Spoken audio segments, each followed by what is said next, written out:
Sorry for having the presentation in English. That's the best I could do. I barely speak English myself, so that's really the best I could do. The organizers here told me that I really need to have a very short talk before lunch. So I'm like, okay, I'll try to keep it to 2 hours or less. And let me have the presentation about AI and blockchain. And I hope it will be of interest. I'm actually here to share a little story. I'm really going to share a story of how we entered the Visa Innovation Program and what this meant for us. I myself, I have about 15 years of international experience, both as consultant in data analytics and risk management, and also in government. But that's not about me. It's about Log Sentinel. And in Log Sentinel, we do two very simple things. We keep your data safe at scale, and we analyze your data using very advanced artificial intelligence. And obviously, we were very happy to have a very exciting last few years, like really exciting. So our milestones, we started in 2016 with a bit of research and development. 2017, we had an initial investment phase where we had a group of investors from Germany, from Austria, and from Bulgaria, our first round, the excitement.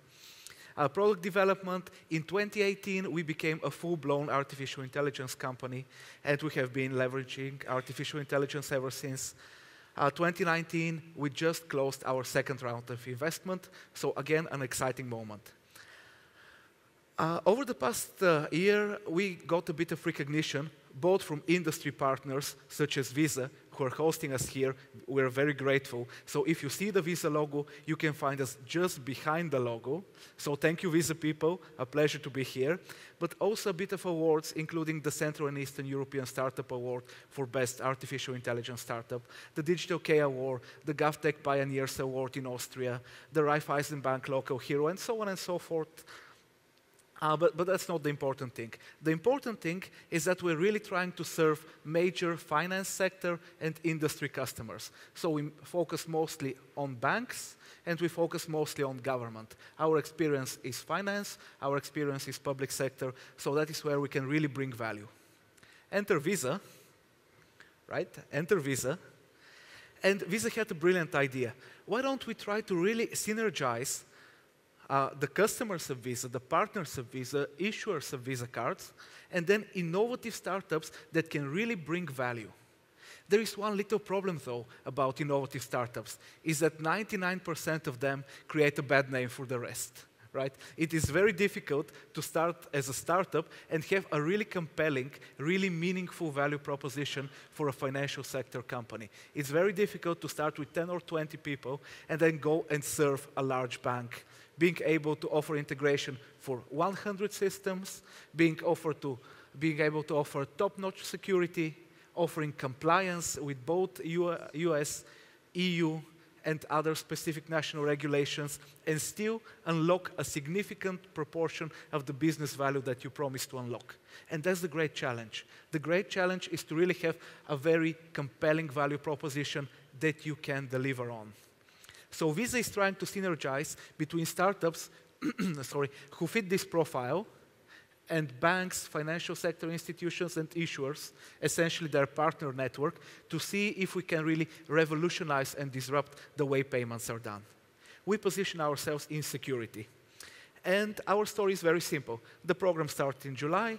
In August, we had a bit of initial meetings. September, October, we were discussing potential partnerships. And then currently, we are scoping real, actual pilot projects, proof of concepts with 3 large banks. One of them is the United Bulgarian Bank, part of the KBC group, with operations all across Europe. The second one is Postbank, part of the EFG group, also with quite a big regional outreach. And the third one is a Bulgarian-owned bank, which is the First Investment Bank. So what we're really trying to do is to see where we can bring enough value, where we can reach out to potential customers and to potential partners so that we can show how our product is really meaningful. And what do we do, right? What do we do? After all those nice buzzwords, let's see what we actually deliver. And how we structure our value proposition so that we make it compelling to banks and really make it meaningful is we think of the Maslow pyramid of financial needs, right? And we try to address every single level of that. obviously the lowest level, the absolute bare minimum that we need to have covered is compliance. Financial sector is obviously an extremely heavily regulated industry. So whenever you offer a product, we need to make sure that our compliance is top-notch. We need to really make sure that we're creating and not destroying value. And we really need to make sure that our products and processes fits neatly within the processes of the recipient bank or financial institution, that we do things right. For this purpose, obviously, we work with a lot of lawyers. Also, 99% of the lawyers creating a bad name for the rest. Unavoidable, though.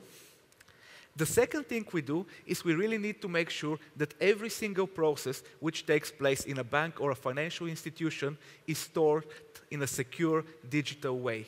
For this, we use blockchain. By using blockchain, we actually make sure that nobody can delete a transaction, nobody can modify a transaction, nobody can commit fraud or crime and then delete their traces. This is traceability and business process control. That would be the second level of the Maslow pyramid. The third level is advanced data encryption. After we have compliance and trackability, now we need to have security. We need to make sure that personal data and payment data is properly stored, adequately encrypted, and you can actually sleep safe at night. Right? Because if you think about information security incidents, and if you think about information security attacks, what is the type of data which is the usual victim? In 56% of them, it's financial or personal data. It's like with the Bonnie and Clyde thing. When they asked them, why do you rob banks? They obviously responded, because that's where the money is, right? If the money was somewhere else, we would rob something else. So security, that would be the third level. And finally, the fourth level that we try to unlock value with is fraud detection and risk management. To this end, we use extremely advanced internal proprietary research on machine learning. And by using this research, we managed to really release a bloodhound that goes through every single piece of your data, every single transaction, every single action of every single employee in every single application, every single table of every single database, and asks the question, is there something abnormal? Is there something suspicious? Is there something wrong? And our artificial intelligence module says, well, that's suspicious. You might want to check this guy. Right? And by having this, we really try to have a 360 degrees idea of how we create value. And obviously, that's a bit more detail on how we do that. But knowing that lunch is coming, I'm just going to push it to a little use case that we did with a Bulgarian bank. Right? Let me just try to share a little story of how a small startup and a big bank can cooperate very successfully. So we started off with the Elevator Lab program, one of the big accelerator and incubator programs in Europe generally, which is run by the Raiffeisen Group International. And we got the Local Hero Award, which is very cool. Getting awards is obviously very cool. But that's not the point. The point is that we get the opportunity to demonstrate the value that we can create, which is also the point of the Visa program, to reach out to potential partners, to reach out to potential customers, and demonstrate and see if we can be useful to them. So Raiffeisen Bank decided to participate in this, and bravely enough, they said, well, your product looks so good, we're actually going to test it on our core banking system. So essentially in there, we check the account inquiries, we check user authentication logs, we check transactions, we check e-banking, we check ODS, we check the close of business, everything which takes place at the close of business moment, including everything you need for regulatory compliance and all the provisions that need to be made in accordance to the Basel agreements and so on and so forth. All of this we aggregate in one single place. We put it on the blockchain so that we make sure nobody can delete anything, nobody can modify anything, and if regulators come to check, God forbid, Raiffeisen Bank can obviously prove beyond any doubt that technologically this is everything that happened, only this happened, and nothing can be modified. And on top of that, we also unleash our artificial intelligence functionality, making sure they can detect fraud real time. If there is something suspicious, if there is a fraudulent activity, their chief information security officer and their security team real-time get, let me see, on their smartphone, they get a notification, hey, there is something going on in your system. Maybe stop transaction. Maybe investigate this. Maybe look into this. Maybe reach out to your partners, see how that goes.